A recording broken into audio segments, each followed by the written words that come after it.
Salut à tous, bienvenue dans cette nouvelle vidéo. Nono est avec nous, salut Nono. Salut Sacha. Alors on va parler d'info mercato, hein, parce qu'il y a une grosse bombe qui est sortie hier. Avant de parler de ça, Nono, il y a un article qui est paru ce matin, et même BFM et la matinale de France 2 en ont parlé. Je voulais savoir directement ce que t'en penses, Nono, juste très rapidement, juste pour rigoler un petit peu. Alors d'après une journaliste qui s'appelle Maya Mazorette, du journaliste La Matinale, 80% des femmes ont très peu d'intérêt pour les hommes. Alors on parle, qu'est-ce que t'en penses? Ah bah c'est la fin des haricots. Voilà. C'est la fin des haricots et j'irai pas plus loin. Alors 80% des hommes ne susciteraient pas ou peu l'intérêt des femmes. Pour la chroniqueuse de La Matinale, Maya Mazorette, ce constat terrible questionne sur la société tout entière d'aujourd'hui, Nono. Ah bah là je suis d'accord. Il y a vraiment des questions à se poser sur la société actuellement. Et les rapports hommes-femmes, la violence, etc. etc. Ouais. Mais c'est pas une question de violence, Nono, là, c'est une question que les femmes, elles sont plus attirées par les hommes, puis c'est tout. Voilà. Ah bah là, ça serait une nouveauté. Mais c'est pas une nouveauté, ça fait des années que ça dure, sauf que vous voulez le cacher, c'est tout. Voilà, c'est tout. Pour une meuf, un mec, c'est dégueulasse. Alors que le contraire, non, les femmes entre elles, elles s'attirent, Nono, elles se kiffent. Elles se kiffent. Même des chanteuses à leur concert, Nono, ils invitent pas de mecs, ils invitent des meufs à danser avec elles, Nono. À danser avec elles. Voilà. Eh ben écoute, c'est... voilà. Quand tu vois le concert, là. La nouvelle société. Quand tu vois le concert de l'autre, là, ce week-end, là, la Défense Arena, là, le mec, il fait monter des meufs, et c'était interdit au moins de 12 ans, t'as des folles de 14 ans qui, on dirait que c'était Michael Jackson, frère. D'ailleurs, Nono, il y a plusieurs artistes, hein, français ou américains, qui ont dit que Chris Brown était meilleur que Michael Jackson en danse. Bon, allez, on va pas repartir dans les Mais tu l'as dit toi aussi, donc arrête. J'ai dit qu'il était bon. Non. C'est quand même difficile, Non, hein. non, tu m'as dit, je crois qu'il est meilleur que Michael. Je crois qu'il est meilleur que Michael. Je crois, mais c'est deux tops, quoi qu'il arrive. Non, tu me l'as dit, Nono. Tu me l'as dit. Bon, c'est pas grave, on repasse aux choses sérieuses. Donc l'information, la bombe d'hier soir, Nono, Mohamed Salah serait très proche du Paris Saint-Germain. Il pourrait débarquer libre l'été prochain. Une source explique que très clairement Salah négocie avec le PSG depuis plusieurs mois maintenant, que Paris attendait qu'il soit libre de tout contrat pour éviter de débourser une indemnité. Salah au Paris Saint-Germain, Nono, sachant qu'il aura 33 ans. Donc le PSG négocie avec un Mohamed Salah pour un transfert. Et les deux parties discutent depuis longtemps, sauf que cette fois-ci, le joueur ouvre clairement la porte. Et un connaisseur du dossier affirme que la star égyptienne a ouvert la porte et qu'il y a de bonnes chances qu'il termine à Paris. Eh ben écoute, c'est une bonne idée, on a besoin de grands joueurs. Bon, on sait très bien qu'aujourd'hui, à 32 ans, c'est pas vieux dans le football. Non mais il aura 33 ans quand il viendra. Hein. Eh ben même à 33 ans, c'est pas vieux. Regarde, ils arrivent à 40 ans bientôt, mais faut pas exagérer non plus. Mais ça va, je pense qu'il a encore trois belles saisons dans les jambes, donc il faut y aller. Le PSG a besoin de grands joueurs qui font la différence. Hein. Alors j'ai bien aimé l'intervention de Nicolas Anelka hier sur RMC. Vous nous avez saoulé pendant des années à dire faut virer les stars. Maintenant qu'il n'y a plus de stars, la Ligue 1 n'intéresse plus personne, Paris n'intéresse plus personne, donc vous êtes hypocrite. Eh ben il a raison, voilà. Les stars, on n'est pas content, les jeunes, ça marche pas, le Parc des Princes se vide petit à petit. Et ben voilà, il y a que les stars qui remplissent les stades et il y a que les stars qui te font un peu rêver. Même si c'est insuffisant, tu as eu droit quand même à des gestes fabuleux que tu ne verras plus jamais avec cette équipe-là. Donc ça veut dire que Paris va recommencer sa politique de stars alors? Mais peut-être pas de stars, mais de grands joueurs au moins. Voilà.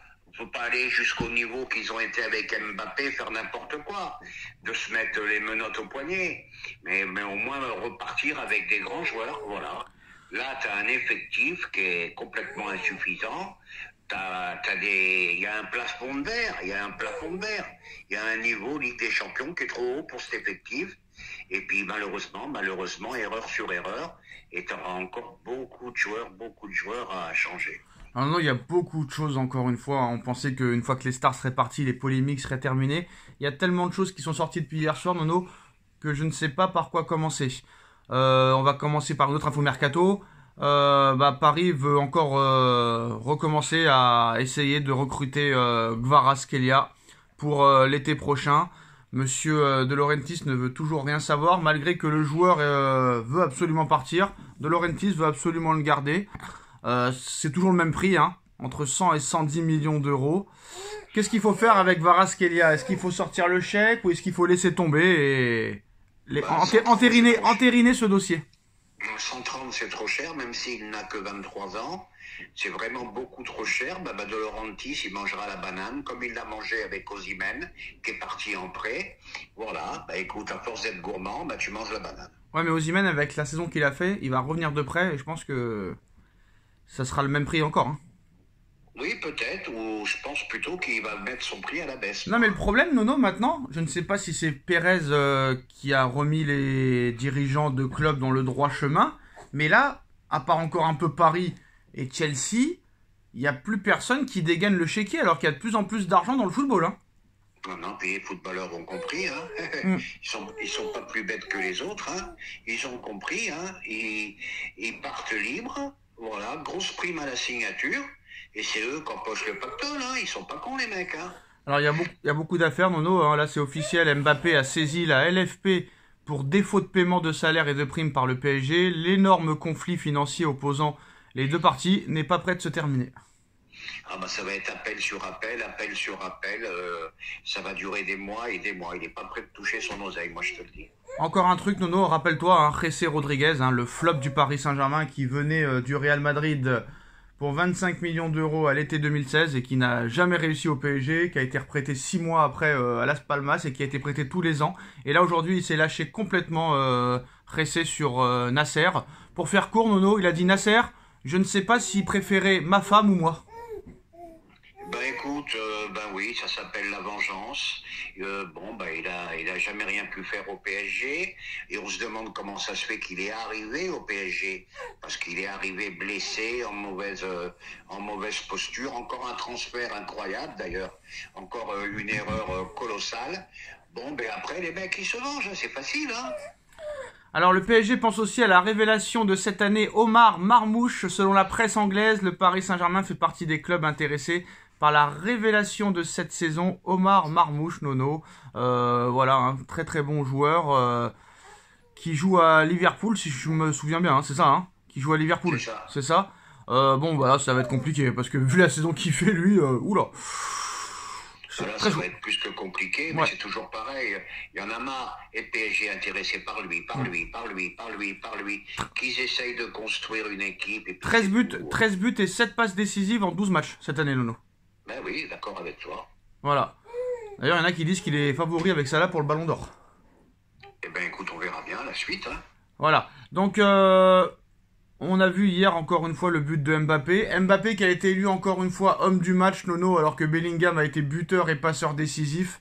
Il n'y a pas grand chose à en dire. Le mec a mis un but, certes pas vilain, mais qui est quand même une faute de gardien. Et tout le monde dit que ça y est, qu'il revient exceptionnellement. Et heureusement, j'aurais pas cru que c'était lui, Nono, qui allait réagir. Parce que c'est un gars quand même qui a défendu souvent les joueurs français. Et qui est assez quand même ennuyeux dans ses analyses, mais il n'y a que Antonetti hier qui a eu les couilles de dire dans le CFC, moi c'est pas contre Retafe ou Leganés que je l'attends, c'est contre les grosses équipes. Contre les grosses équipes, il est inexistant depuis 2 ans. C'est Antonetti qui a dit ça, j'ai été surpris, Nono. Hein.